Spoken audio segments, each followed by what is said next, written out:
पूरे हिंदुस्तान को नहीं जानता हूं, मैं शायद हिंदुस्तान के बहुत छोटे हिस्से के बहुत छोटे लोगों को जानता हूं। ऐसा मुझे लगता है कि 2024 का इलेक्शन जो है, क्योंकि इन्होंने कहा था वो, हम लोग पंजाब गए थे उस इलेक्शन की तरफ, भाई देख लो 2024 के बाद अगर ये फिर से वापस आ गए तो मुल्क का इस तरह का आखिरी इलेक्शन। अब उसके बाद वो प्रेसिडेंशियल फॉर्म ऑफ गवर्नमेंट होगा, या जितने लोग ये दिखाएंगे कि भाई हमने राम मंदिर का दर्शन किया, वो पर्ची दिखाओ तो फिर जाके अंदर वोट दो, कुछ इस तरह का भी एक मामला आ सकता है। वो आप उसको रूल आउट नहीं कर सकते। मैं हिंदू वाले बात में इसलिए, मैं पंजाब गया तो मुझे सब लोग ये कहना है तुम लोगों की वजह से, हिंदू लोगों की वजह से, हिंदू तो, अरे भाई मैं हिंदू जो हूँ, मैं ये मानता हूँ, मैं हर एक जगह दिखाता हूँ, मैं रोज पूजा करने वाला हिंदू ये मानता हूँ। और ये उत्तर प्रदेश में अकबरपुर और आजमगढ़ के मुसलमान बनाते हैं इसको। मेरे घर में जो मूर्ति रखी हुई है वो किसी मुसलमान की बनाई हुई रामचंद्र जी की मूर्ति है, क्या करूं, फेंक दूं? मैं बुत परस्ती करता हूं भाई, लेकिन मेरा हिंदू और उनके हिंदू में फर्क है। मेरे हिंदू का सबसे बड़ा आचार्य शंकराचार्य है, मेरे हिंदू का आचार्य मोदी नहीं है।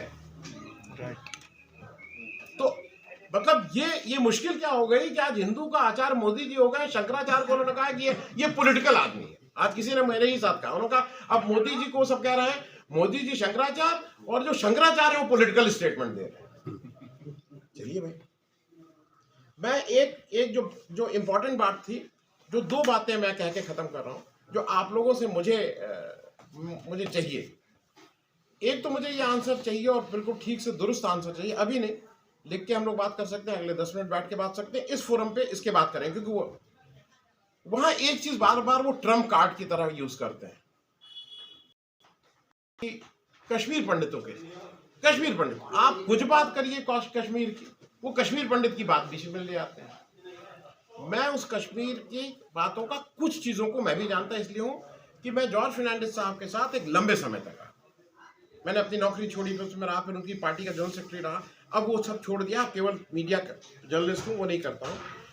जब जॉर्ज को, अगर आप लोगों को याद हो, जो यहाँ के सीनियर लोग हैं, 89 में जॉर्ज को कश्मीर मामलों का मंत्री बनाया गया, और जॉर्ज जब यहाँ आ रहे थे तो जॉर्ज के ऊपर ये लगता था, वो कई बार निकल के जिनको सरकार अतिवादी या एक्सट्रीमिस्ट बोलती थी उनके साथ बात करते थे, और 3-3, 4-4 घंटा गायब रहते थे।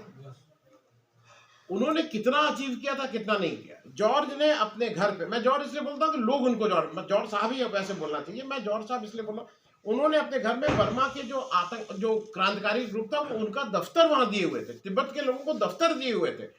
तो जॉर्ज को ये लगता था कि ये डायलॉग के सिवा इसका कोई रास्ता नहीं। जॉर्ज बाद में गड़बड़ हुए। देखिए, एक प्री एनडीए जॉर्ज फर्नांडिस और पोस्ट एनडीए जॉर्ज फर्नांडिस, दो अलग अलग जॉर्ज फर्नांडिस। मैं प्री एनडीए जॉर्ज फर्नांडिस को जानता था, मैं पोस्ट एनडीए जॉर्ज फर्नांडिस को नहीं जानता। मैं प्री एनडीए जॉर्ज फर्नांडिस के ऊपर गर्व करता हूं, मैं पोस्ट एनडीए जॉर्ज फर्नांडिस के ऊपर, मेरे गुरु जैसे रहे, गुरु ने जैसे क्या गुरु रहे हैं, तो इसलिए लानत नहीं बोलता हूं, लेकिन उसमें हाथ जोड़ के उनसे अलग हो जाता हूं। मेरा सिर्फ कहना है कि उनको आपने कश्मीर मामलों का मंत्री बनाया था, आप सबको याद होगा। जॉर्ज भुवनेश्वर गए हुए थे, और ये एलके अडवाणी के दबाव में आके जगमोहन को यहाँ का वो बना के भेजा गया था गवर्नर। ये याद है कि नहीं याद है?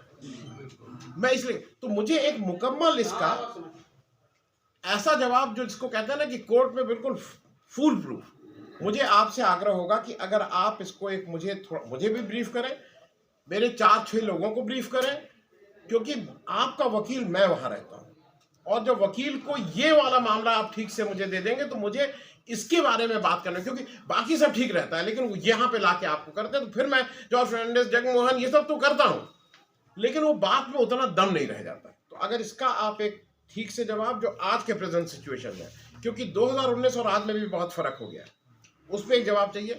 मीडिया की जो आप बात कह रहे हैं, मुझे एक आग्रह है आप लोगों से, सलीम साहब से पूछे, मैं दिक्कत क्या है कि सिर्फ आप नहीं, हिंदुस्तान के बेहतरीन जनरल, जिन्होंने, आपके यहाँ के जामवाल साहब, जनरल जामवाल साहब को मैं लाता हूँ, 96 साल के हैं भाई, कहना नहीं चाहिए, इस बार मुझे डरते हुए फोन किया, भाई 94 साल में आए थे, 71 में, मुझे लगा कि इतने ज़ईफ हैं, नहीं, वो कहेंगे नहीं, नो बिल्कुल वो आ गए। बड़े बड़े जनरल साहब लोग बाकी बात करने आ जाएंगे, लेकिन जब आप कहेंगे अग्निवीर पे जरा बात कर लीजिए, तो उनको लगता है नहीं यार, मेरी वाइफ का तबीयत खराब है, I have taken an appointment, तो can we talk any other day. तो वो ना करके ही निकल जाते हैं। और दूसरे 4-6 जज साहब लोग मुझे बराबर मशवरा देते हैं, मुझे कुछ कागज भी देते हैं, लेकिन जब मैं कहता हूं कि जरा इस पे तो बोलिए, रिटायर्ड जज है, 75 साल उम्र हो गई है, अब किसी कमीशन अमीशन में हो सकता है कभी उनको बुला लिया जाए, उसमें भी 2-4-10 लाख 20 लाख रुपए मिल जाएंगे। पेंशन अच्छी मोटी मिलती है हाई कोर्ट और सुप्रीम कोर्ट के जजेस को, 2-2.5 लाख तक मिलती है, घर और एक को फॉलोवर और जीवन भर मिलता है। नहीं बोलने को तैयार। मेरी आप लोगों से गुजारिश ये है कि अगर आज मुझे मैं जाने से पहले मुझे 10, 20, 25 नाम मिल जाएंगे तो इतना मैं करके आ रहा हूँ, दर्शन सिंह साहब बगल में बैठे हैं, कि ये मैं वीकली सीरीज चला सकता हूँ। मैं अपने चैनल का, मेरे पास करीब 6 लाख सब्सक्राइबर हैं और मेरे पास एक महीने के 1 करोड़ लोग मुझे देखते हैं आज की तारीख में, मोटे तौर पर।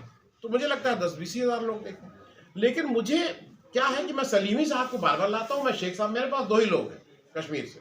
मेरे पास एक और थी, वो यहाँ से अमेरिका चली गई बोरिया बिस्तर लेके, आपकी कश्मीर टाइम्स की अनुराधा और उनके हस्बैंड जो जामबाग। हाँ, ये सब लोग बहुत अब चले गए।